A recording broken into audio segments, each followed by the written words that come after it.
Working from home is starting to become more and more common as workplaces start to realize that they can save on office space by having their workers work from home.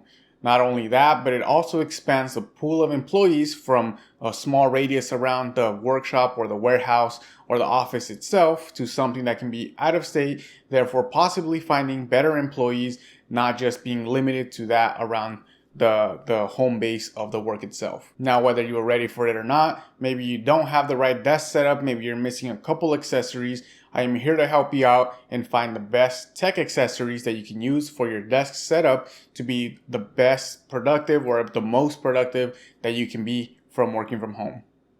Now let me show you what 10 essentials I have here on my desk setup or on my home office so that I can be productive throughout my workday. So as you see around my home office, not everything that is here is an essential. I do have a lot of tech accessories. Some of it is enthusiast grade. Some of it I just got because I like the aesthetics of it, but not everything is essential for you to be productive. Now, when it comes to mouses, I do have to agree that the Logitech MX Master 3 is the best mouse on the market. Now, the MX Master 3 has a lot of functionality. Aside from being an ergonomic mouse, it does have a couple of side buttons as well as a side scroll wheel so that you can have that horizontal scrolling that you would otherwise have on a laptop. Now, the buttons on this mouse are mappable, so you can decide what you want them to do. You can do this simply by downloading the Logi Options app. This is a very clean, a very minimal app that just allows you to map the buttons. It's very intuitive and easy to use, and you can go ahead and map the buttons with just a couple clicks. Now, like I mentioned, this mouse is ergonomic, so it does allow you to go ahead and use it without hurting your wrist too much. Some of the buttons are on the side where you normally would place your thumb so that you can use gestures as well as those side buttons and the horizontal scroll wheel. The scroll wheel is also adjustable, so you can go ahead and adjust the scrolling speed, and you can also adjust the way you want it to feel by a click of a button or by going on the Logi Options app. The Logi Options app is very useful and it allows you to customize and map all of these buttons to whatever you want them to do with ease. And you can even go in and customize the buttons to do certain functions for certain apps, not really for kind of like a blanket coverage to all of the apps. You can go ahead and customize it specifically to one app and one app only. Now, Logitech doesn't only make the best mouse on the market, but they also make one of the best keyboards that you can use for productivity. That is going to be the Logitech MX keys or the MX keys for Mac if you want to get the Mac exclusive one with those keys that match exactly what the keyboard would look like on a MacBook. Now, if you don't have the MX keys for Mac, the other one works perfectly for a MacBook. That's the one I currently have. And just like the mouse, you can map certain functions, or I guess the whole top function row, by going onto the Logi Options app. Now, if you do happen to have the combination of the MX keys and the MX Master 3 mouse, you can go into the Logi Options and actually map the mouse to match with the MX keys so that when you hold down the function key on the MX keys, you can go ahead and move the mouse as a gesture and change it to do different things. Now, just like the mouse, the MX keys also have an aspect of being ergonomic in the sense that it's very low profile. Now, this will also ease some of that carpal tunnel syndrome or some of the wrist pain that you might get if you're typing on a keyboard for a very long time. Not only that, but the low profile keys are also very quiet. Now, this is great, especially if you use the same keyboard in an office setting, or if you live with roommates or your significant other and they get tired of your clacking with a mechanical keyboard. The MX keys are relatively quiet, just like you would hear on a MacBook or I guess just any laptop keyboard. If you are new to working from home and you just got a monitor, now the monitor will come equipped with an HDMI cable, but unfortunately a lot of the newer laptops, possibly the one provided by your work, doesn't come with an HDMI port. Now, to solve this or just any other issues that you may encounter in the future, Anker does make USB-C hubs like the one I have here.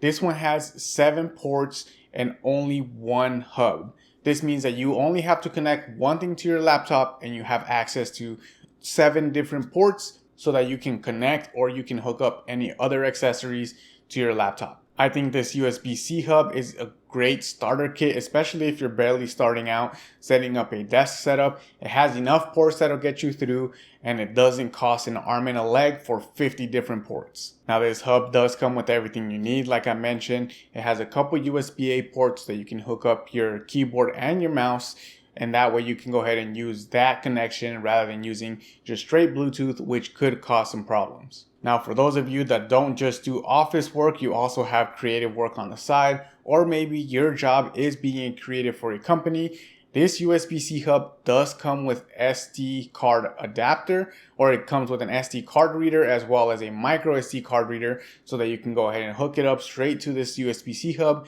and then be able to read it on your laptop. I think this hub is a perfect solution to those that not only want the extra ports, but also like to have a clean workspace. That way you can have everything hook up to this hub, and whenever you need to hook it up to your computer, it's only one cable rather than having like 5 different cables coming straight out of your laptop. When working from home, being productive doesn't only mean having all the right accessories, but it can also be being in the right environment. Now, a lot of us like to go to coffee shops to get work done because being at home, there is a lot of distractions. Lately, I've been using the Sony WH-1000 XM4s. It's a really long name, but these headphones are basically noise canceling. They block out any external sounds, and they go ahead and play some really nice music. I use this whenever I want to focus. Rather than going out to a coffee shop, I throw on the headphones, I go on YouTube, I throw on a video that plays either jazz or some instrumental music that doesn't have any words, so that I can sit down, focus, and start doing some work. Now, if you're an Apple enthusiast, you probably have all the AirPods, which have that seamless transition from one device to the other. And luckily for you, these Sony headphones have something very similar. You can have up to 2 devices connected to it, so that when you're on your MacBook, you can have your MacBook and your iPhone hooked up. So whenever you do leave your MacBook, you can go ahead and go straight on your iPhone and you can start listening to it right away. Now, if you do happen to have some problems with the Bluetooth, these headphones also have a headphone jack, so you can go ahead and use the cable that comes with it and hook it up straight to your laptop so you can use it wired mode. Using a laptop for work gives you the possibilities of either using it closed and just using your monitor as your main screen, or using it to set up a dual screen setup with your laptop open on the side. Now, unfortunately, having it open on the side only creates an unevenness with the monitor and the laptop itself. So I think that you need to get a stand for it so that you can go ahead and lift it up and so that it can be level with your monitor. Now, this stand by Design is called the LSX3. It is on Amazon. It's a really nice stand, and it goes ahead and allows you to adjust the height in case your monitor is higher, or if your monitor is lower, and you can go ahead and put your laptop straight on it and you can lift it so that it's more ergonomic and you're not hurting your neck muscles by staring down at a screen or having to shift from looking straight at your monitor and then looking down at the side. Now, this option is probably the best option for those of you, like I said, that want a dual screen setup. And for those of you that take a lot of Zoom calls, having a open screen, I mean, if you're not getting an extra camera for the monitor, you can go ahead and just have it open shell on the side, and you can always take a Zoom call whenever they need you. Now, the other option, if you're using your monitor as your only setup, kind of like I have here, I use a vertical stand. I got this one on Amazon from Orange Home. It's literally just a stand that makes your laptop go upright rather than laying down, which allows you to have more desk space and still be able to use your laptop in closed shell. Now, whichever one you get is totally up to you and how you have your workflow set up, but I highly recommend you get either one of these stands. You can get more desk space, or you can have that second screen and not be hurting your neck muscles, not have all that stress on your shoulders as you're looking down at a screen. Now, for me, my monitor is the LG 32-inch monitor, which is really great with colors. It's a nice big screen, and it is also 4K.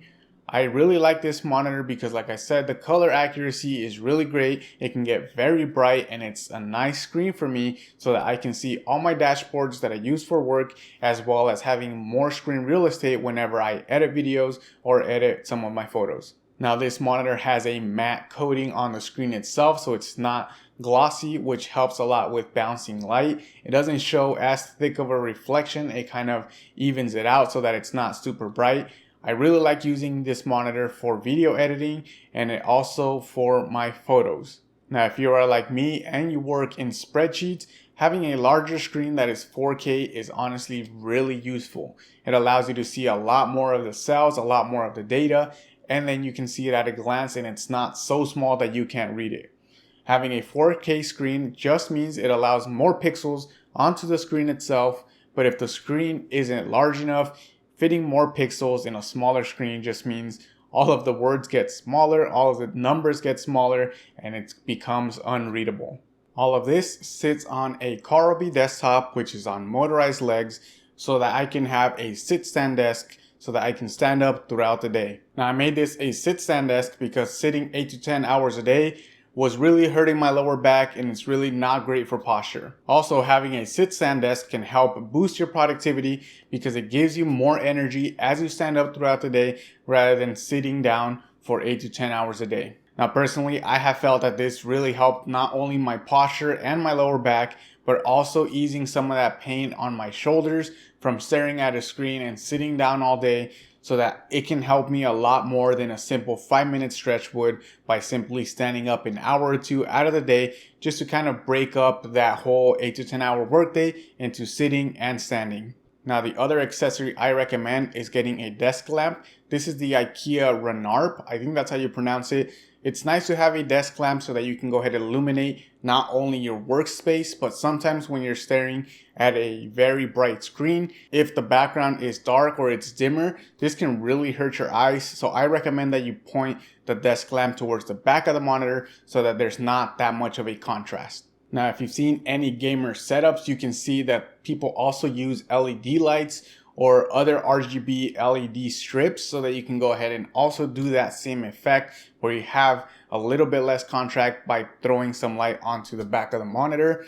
But honestly, I really like having a lamp rather than the LED lights because this allows me to use it for whatever I need. Whenever I want to use my desk kind of as a workspace or a workstation, I can go ahead and light up exactly where I'm working and not need to either move the monitor around or unglue it. And then you also have that thing where if you use 3M tape, it's kind of there permanently. Now, this IKEA desk lamp doesn't really have any added extra features, but if you go on Amazon, you can find other LED lights or other lamps that go ahead and give you a wireless charging station.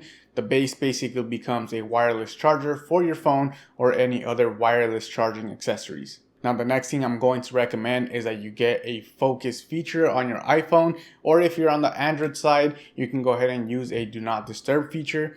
This is really great because it goes ahead and allows you to set all the notifications away. I've been guilty of getting a lot of notifications and then you get distracted, you look over at your phone, and you have to remember that the point of these notifications, even for something as simple as a like, or when Facebook just tells you that this person posted an update, it's really to get you on that app. So really, whenever you get those notifications, if you go and check out that notification, I can almost guarantee you're not just going to look at it and then leave the app, but rather you're going to stay on it, you're going to be distracted by something else, and this just causes a snowball effect where you end up wasting time rather than being productive. Now, the focus feature, if you're on iPhone and you're messaging with someone that's also on iPhone using iMessage, it lets the other person know that you're using the focus setting so that they should not be disturbing you, but it also gives them the option to notify you anyways in case it is something important. Now, the last essential for productivity in a work setting is going to be a checklist. Now, there's a lot of apps out there that do it, really depending on how you want to take care of that. You can either use an app, use something like reminders, Google Tasks, there's To-Do app, there's TickTick. There's really a whole bunch of options out there that you can use for a checklist, but a checklist will help you be more productive because it gives you a clear goal, and also you can put it so that it's in terms of priority, what you want to get done first. And then as you go down the checklist, it gives you that nice feeling of checking something off as well as getting stuff done. If you are prone to being more distracted, if you go on your phone, just look for an app that also works on Mac or on a web version of it so that you can use it on your laptop. Or the other option is to go back to pen and paper, have a physical notebook or a physical way of writing down a checklist, and then just using the regular old pen and paper. The complexity of the checklist really is up to you. How complex do you want to make it? or really how simple do you want to make it. You don't really need to make it super excessive with a lot of different like subtasks and all of that. As long as you have a clear goal of something you are going to do, you can go ahead and make a checklist and then just knock it out one by one. In the end, having all these accessories should help you be more productive in a work from home setting. It allows you to be distraction free as well as giving you a little bit of boost so that you can be more productive throughout the day. Remember that all of these accessories are just tools for productivity and they won't get the work done for you. Always remember to work on yourself, work on not looking at your phone, because even with something like the focus feature, there's a lot of people that'll still go on their phones just to check their phone or go on Instagram or go on any social media, and that leads to them being distracted and not really getting much done. Let me know down in the comments what is one productivity tool that you have been using for a while now that has helped you out. Maybe I can include it in my next video on other productivity tools to be more productive. Don't forget to like this video if you enjoyed the content and subscribe so that you don't miss any of my future uploads, and I will catch you guys on the next one.